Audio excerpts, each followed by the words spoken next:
Hi, എല്ലാവർക്കും സ്വാഗതം. ഇന്ന് നമ്മൾ തയ്യാറാക്കുന്നത് സ്വാദിഷ്ടമായതും അതുപോലെ ഹെൽത്തി ആയിട്ടുള്ള മെഴുക്ക് പുരട്ടിയാണ്.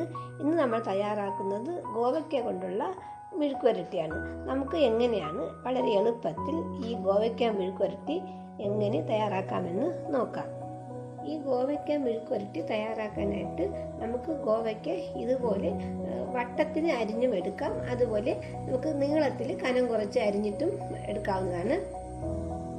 മെഴുക്ക് പുരട്ടി തയ്യാറാക്കാനായിട്ട് നമ്മളിവിടെ എടുത്തിട്ടുള്ളത് ഗോവയ്ക്ക ഇതുപോലെ കനം കുറച്ച് നമ്മൾ വട്ടത്തിന് അരിഞ്ഞിട്ടുള്ള ഗോവയ്ക്കയാണ് എടുത്തിട്ടുള്ളത്. പിന്നെ നമ്മൾ എടുത്തിട്ടുള്ളത് 2 പച്ചമുളക് ചെറുതായിട്ട് അരിഞ്ഞെടുത്തിട്ടുണ്ട്, അതുപോലെ കുറച്ച് കറിവേപ്പില എടുത്തിട്ടുണ്ട്. ഇനി നമുക്ക് ഈ മെഴുക്ക് പുരട്ടി തയ്യാറാക്കാം. നമുക്ക് ഗ്യാസ് കത്തിച്ച് ഈ പാത്രം നല്ലതുപോലെ ഒന്ന് ചൂടാക്കി എടുക്കാം. പാത്രമൊക്കെ നല്ലതുപോലെ ചൂടായിട്ടുണ്ട്. ഇനി നമുക്ക് ഇതിലേക്ക് കുറച്ച് എണ്ണ ഒഴിച്ചു കൊടുക്കാം.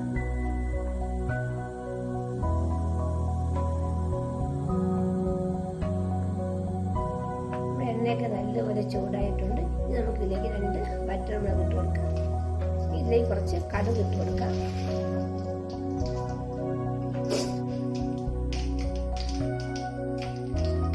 കടുകൊക്കെ നല്ലപോലെ പൊട്ടി വന്നിട്ടുണ്ട്. ഇനി നമുക്ക് ഇതിലേക്ക് ഒരു 1/2 ടീസ്പൂൺ മഞ്ഞൾപ്പൊടി ചേർത്ത് കൊടുക്കാം. ഇനി നമുക്കിതിലേക്ക് പച്ചമുളക് ചേർത്ത് കൊടുക്കാം. ഇനി കുറച്ച് കറിവേപ്പില ചേർത്ത് കൊടുക്കാം. ഇനി നമുക്ക് നല്ലപോലെ ഒന്ന് ഇളക്കാം.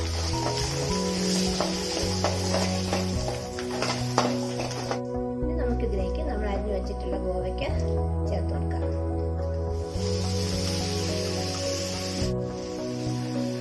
ഇനി നമുക്കിതെല്ലാം കൂടി നല്ലതുപോലെ ഒന്ന് ഇളക്കി യോജിപ്പിക്കാം.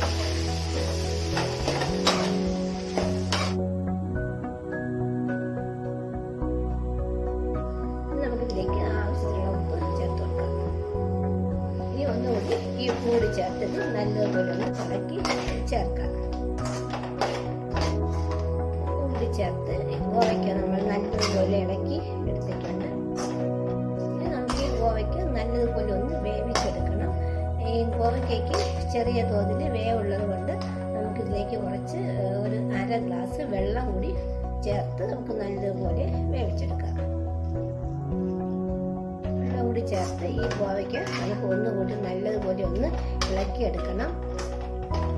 നമുക്ക് ഈ ഗോവയ്ക്ക നല്ലതുപോലെ ഒന്ന് വേവിച്ചെടുക്കണം. നമുക്ക് ഇതുപോലെ ഒരു അടപ്പ് കൊണ്ട് അടച്ച് നമുക്കിത് നല്ലതുപോലെ ഒന്ന് വേവിച്ചെടുക്കാം. ഇനി നമുക്ക് ഈ അടപ്പൊന്ന് മാറ്റി നല്ലതുപോലെ ഒന്ന് ഇളക്കി കൊടുക്കാം. ഗോവയ്ക്കൊക്കെ ഏകദേശം വെന്ത് വന്നിട്ടുണ്ട്. ഇനി നമുക്കിത് ഒന്നുകൂടി ഇത് അടച്ച് നല്ലതുപോലെ വേവിച്ചെടുക്കാം. ഇതുപോലെ ഒന്നുകൂടി അടച്ചത് നല്ലതുപോലെ ഈ വെള്ളം തിളച്ച് വറ്റുന്നവരെ ഒന്നുകൂടി ഒന്ന് വേവിക്കാം. ഇനി നമുക്ക് ഈ അടപ്പ് മാറ്റി നോക്കാം. നമ്മുടെ ഗോവയ്ക്കൊക്കെ നല്ലതുപോലെ വെന്തിട്ടുണ്ടോ എന്ന് നോക്കാം.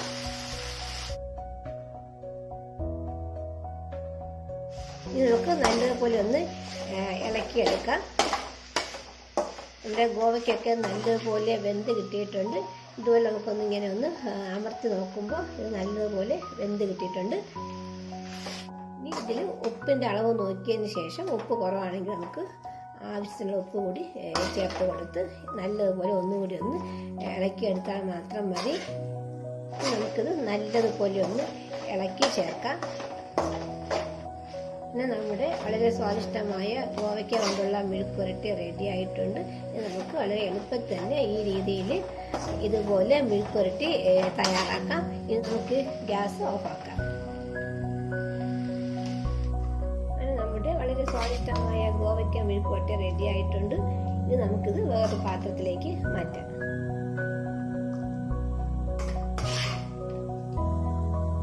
വളരെ സ്വാദിഷ്ടമായതും അതുപോലെ ഹെൽത്തി ആയിട്ടുള്ള ഗോവയ്ക്ക മെഴുക്ക് പുരട്ടി റെഡി ആയിട്ടുണ്ട്. ഇത് നമുക്ക് ചോറിൻ്റെ കൂടെയും കഞ്ഞിയുടെ കൂടെയും ഒക്കെ ചേർത്ത് കഴിക്കാൻ പറ്റിയ ഒരു മെഴുക്ക് പുരട്ടിയാണ് നമ്മൾ തയ്യാറാക്കിയിട്ടുള്ളത്. നമ്മൾ തയ്യാറാക്കിയ സ്വാദിഷ്ടമായതും അതുപോലെ ഹെൽത്തി ആയിട്ടുള്ള ഗോവയ്ക്ക കൊണ്ടുള്ള മെഴുക്ക് പുരട്ടി ഇത് നമുക്ക് വളരെ എളുപ്പത്തിൽ തയ്യാറാക്കാൻ പറ്റുന്ന ഒരു രീതിയിലാണ് നമ്മൾ തയ്യാറാക്കിയിട്ടുള്ളത്. നമുക്ക് ഈ ഓണക്കാലത്തും അതുപോലെ വിശേഷ ദിവസങ്ങളിലൊക്കെ നമുക്ക് ഇതുപോലെ എളുപ്പത്തിൽ കോവയ്ക്ക കൊണ്ടുള്ള മെഴുക്കുവരട്ടി തയ്യാറാക്കാവുന്നതാണ്. ഇതുപോലെ എല്ലാവരും ട്രൈ ചെയ്ത് നോക്കുക. Thank you.